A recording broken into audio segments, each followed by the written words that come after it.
నమస్తే, welcome to Kiran TV news. YSRCP అధ్యక్షులు YS Jaganmohan Reddy గారైతే నిన్న 2 గంటల పాటు ఒక ప్రెస్ మీట్ అయితే పెట్టారు. అయితే ఎప్పట్లాగే ఆణిముత్యాలు అయితే దొరలకుండా ఉండవు కదా, సో ఉన్నాయి. సో దాని మీద ఈరోజు మనతో మాట్లాడడానికి రెడీగా ఉన్నారు ప్రముఖ రాజకీయ విశ్లేషకులు చందు శ్రీనివాస్ గారు. సార్ నమస్తే. నమస్కారం సార్. ఆణిముత్యం అనగానే మనకి ఈ మధ్య కాలంలో గుర్తుకొచ్చేది జగన్మోహన్ రెడ్డి గారు మాట్లాడిన మాటలే గుర్తుకొస్తాయి. అందులో నిన్న ఒక ఆణిముత్యం గురించి మాట్లాడుకుందాం సార్. సీఎం చంద్రబాబు నాయుడు గారి విషయానికి వస్తే, నువ్వు అసలు ఏం చేస్తున్నావు, నిద్రపోతున్నావా, గాడిదలు కాస్తున్నావా అన్నట్టుగా మాట్లాడారు. గాడిదలు అంటే ఎవరిక్కడ ఆయన ఉద్దేశంలో అయితే 11 మంది గాడిదలా, లేకపోతే ఇంకా మిగతా వాళ్ళని ఎవరినైనా ఉద్దేశించి ఆ విధంగా చెప్పారు ఉంటారు? మీరే వాళ్ళు అనక ముందే స్పందించే ముందే మీరే గాడిదలని 11 మంది ఎమ్మెల్యే అంటే ఆయన ఉద్దేశం ఏంటని సరే, ఏదేమైనా కానీ ఇక్కడ రాజకీయాల్లో ఏంటంటే హుందాగా ఉండాలి. ఆయన 151 సీట్లు ఇచ్చారు కదా ప్రజలు, ఒక ముఖ్యమంత్రి కుమారుడుగా. ఈయన ముఖ్యమంత్రిగా పనిచేశాడు. 5 సంవత్సరాలు రాజకీయాలు ఉందామని వచ్చాడు. ఎందుకు ప్రజలు కాదనుకున్నారు 5 సంవత్సరాలకే? ఎక్కడో లోపం ఉంది కదా, ఉందంటారా లేదంటారా?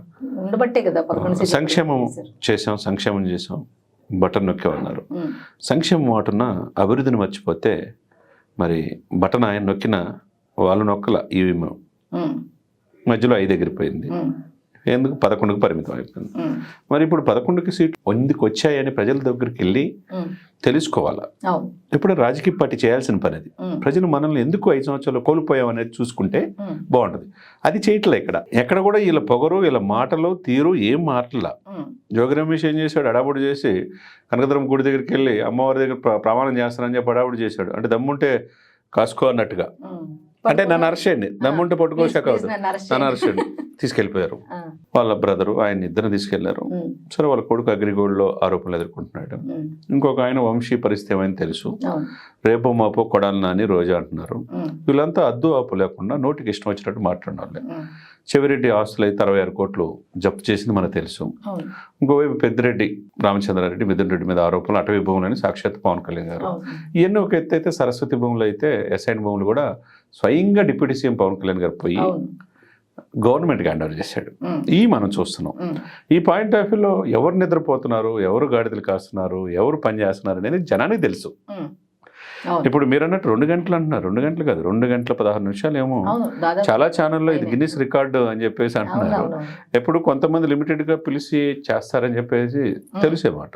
బహిరంగ ఎప్పుడు లైవ్ ప్రెస్ మీట్లు అక్కడ లేవు. తాడేపల్లి ప్యాలెస్లో ఆయన చెప్పింది రాసుకొని అవి ఇవ్వటం తప్పితే, అదే మొత్తానికి మీరు ఎక్కడ తడబడకుండా 2 గంటల సుదీర్ఘంగా చెప్పారు. ఒక ప్రతిపక్ష నాయకుడిగా బాగా ప్రిపేర్ అయినట్టుగానే కనపడతా ఉంది. కాబట్టి మాట్లాడేటప్పుడు ఆ మాట తీరు మార్చుకోవాలి. ఏదైనా 4.5 దశాబ్దాల రాజకీయ అనుభవం ఉన్న చంద్రబాబు నాయుడు గారు 14 సంవత్సరాలు ముఖ్యమంత్రి చేశాడు. ఎవరు కాదనలేంది. ఈ దేశానికి అబ్దుల్ కలాం గారు లాంటి రాష్ట్రపతిని అందించారు. ఓ దళితుడిని బాలయ్య లాంటి వాళ్ళని స్పీకర్గా చేశాడు. వాళ్ళ కొడుకుని ఇప్పుడు ఎంపీగా చేశాడు అమలాపురం. అటువంటి వ్యక్తి, అనుభవం ఉన్న 4 దశాబ్దాల అనుభవం చంద్రబాబు నాయుడు, పోరాట పట్టుమన్న పవన్ కళ్యాణ్ గారు, బీజేపీ కలిసి అధికారంలో వచ్చేసింది. మిమ్మల్ని కాదు అన్నారు.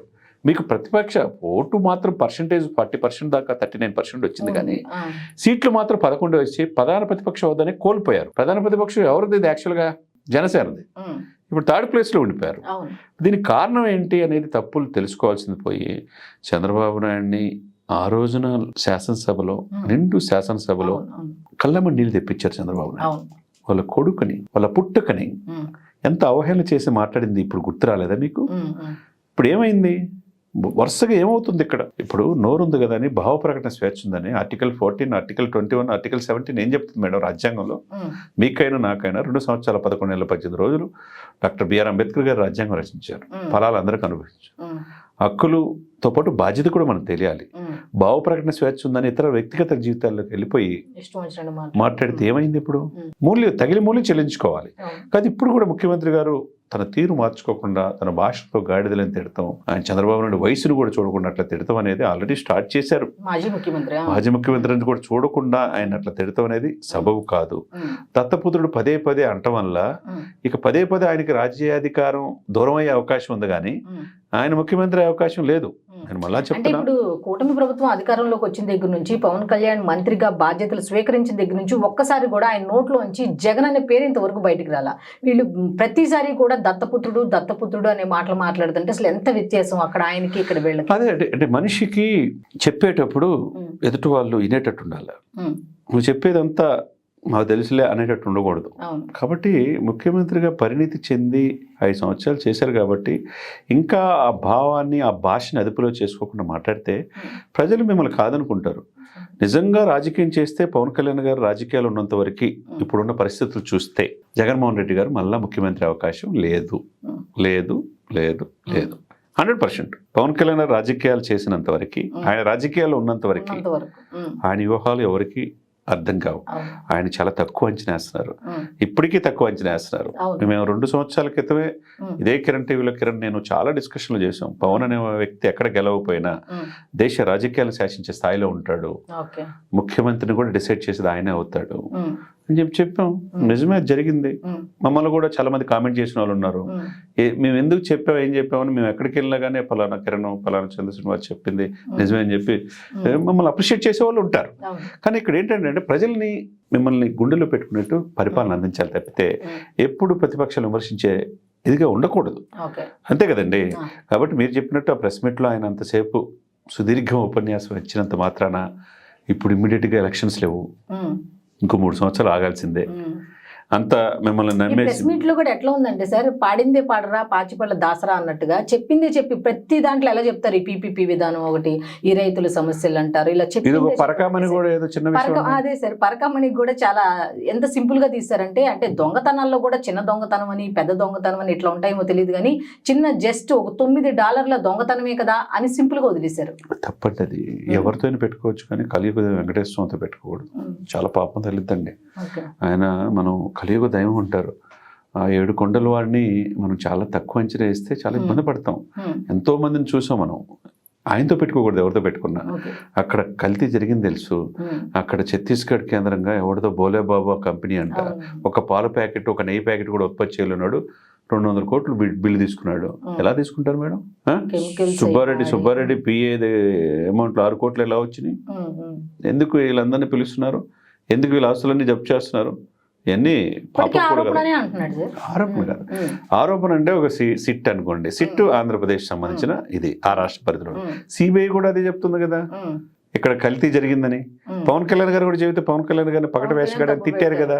మరి 11 రోజులు పాశ్చాత్య దీక్ష చేసి హిందూ సనాతన ధర్మం కోసం జరుగుతుంది తప్పు అని చెప్పి చేసింది ఎవరు మేడం? ఆయన కాదా? ఇప్పుడు ఆయన చెప్పిందే కరెక్ట్ కదా. ఇవన్నీ ఏంటంటే మీరు చెప్పేది ప్రజలకు నమ్మేటట్టుగా ఉండాలి కానీ గౌరవనీయ మాజీ ముఖ్యమంత్రి జగన్మోహన్ రెడ్డి గారే అంటాం మనం. అది మనం ఇప్పటికీ అనాలి, జగన్మోహన్ రెడ్డి గారు అని అనాలి. ఎందుకంటే ఆ హోదా మనకు ఒక మాజీ ముఖ్యమంత్రి కొడుక ఏదైనా కానీ మంచిగా చెడు 5 సంవత్సరాలు చేశాడు. ప్రజల్లో పాదయాత్ర జైలు జీవితం గడిపిన ప్రజల్లో నిత్యం ముఖ్యమంత్రి అయ్యాక పనిచేశాడు. వయసు ఉంది, మంచిగా పరిపాలిస్తే మళ్ళీ అవకాశం ఉంటుంది ఫ్యూచర్లో. మరి ఇలా మాట్లాడుతూ ఉంటే అవకాశం సన్నగిలే అవకాశం ఇదే ఉంటుంది అనమాట. కాబట్టి మెచ్యూర్ లెవెల్ ఉండాలి, ఎదిగే కొద్ది ఒదిగి ఉండాలి. ఎందుకు 151 నుంచి 11కే పరిమితం అయిపోయాం అని ఆత్మ పరిశీలన చేసుకొని ఎందుకు ప్రజలు నమ్మలేదని చెప్పి రివ్యూలు పెట్టుకోవాలి ముందు. అసలు ఇప్పటి వరకు రివ్యూలు జరిగినాయి అంటారు మీరు? ఈ 175 నియోజకవర్గాల్లో రివ్యూలు పెట్టుకుంటే అసలు ఎందుకు ప్రజలు కాదనుకున్నారో తెలిసింది. అది ముందు చేయాల్సిన పని ఎమ్మెల్యే స్థాయిలో, ఎంపీ స్థాయిలో. ఇప్పుడు 20 మంది ఎంపీలు ఇస్తే మేము మెడల వంచి, ఎవరు ప్రధానమంత్రి అయినా మెడల వంచి స్పెషల్ స్టేటస్ తీసుకొస్తా అన్నాడు. ఎవరు? మాజీ ముఖ్యమంత్రి జగన్మోహన్ రెడ్డి. ఆయన మెడలు వంచాడా? స్పెషల్ స్టేటస్ చేశారు. చెప్పండి, ఏమి జరగలేదు కదా. 3 రాజధానులు అన్నారు, ఏ రాజధాని లేకుండా పోయింది. ప్యాలెస్లు కొట్టుకున్నారు కొండలు తొలిసి, ఏమైంది ఆ ప్యాలెస్? టూరిజం ప్లేస్ ఏదో 500 కోట్లు పెట్టి సుందరమైన భవనాన్ని కొండలు తొలిచి కట్టారు. మీ పార్టీ కార్యాలయాల్లో రాజభవన్ లాగా కట్టుకున్నారు. ప్రజలు ఏమైపోయారు? ప్రజల్ని వదిలేశారు గాలికి. రోడ్లు లేవు, పరిశ్రమలు లేవు, ఉపాధి లేదు, మద్యం ఏర్లై పారి, మద్యం స్కాముల్లో ఇప్పుడు అంతా వైసీపీ వాళ్ళు ఇరుక్కున్నారు. ఇవన్నీ ఏంటి? ఇవన్నీ మీరు చెప్పేటప్పుడు హుందాగా ఉండాలి. ఆ భావం నిజంగా ఎదుటి వాళ్ళు నమ్మేటట్టు ఉండాలి కానీ ఇలా ఉండకూడదు. అది కరెక్ట్ కాదనేది. Okay, thank you sir.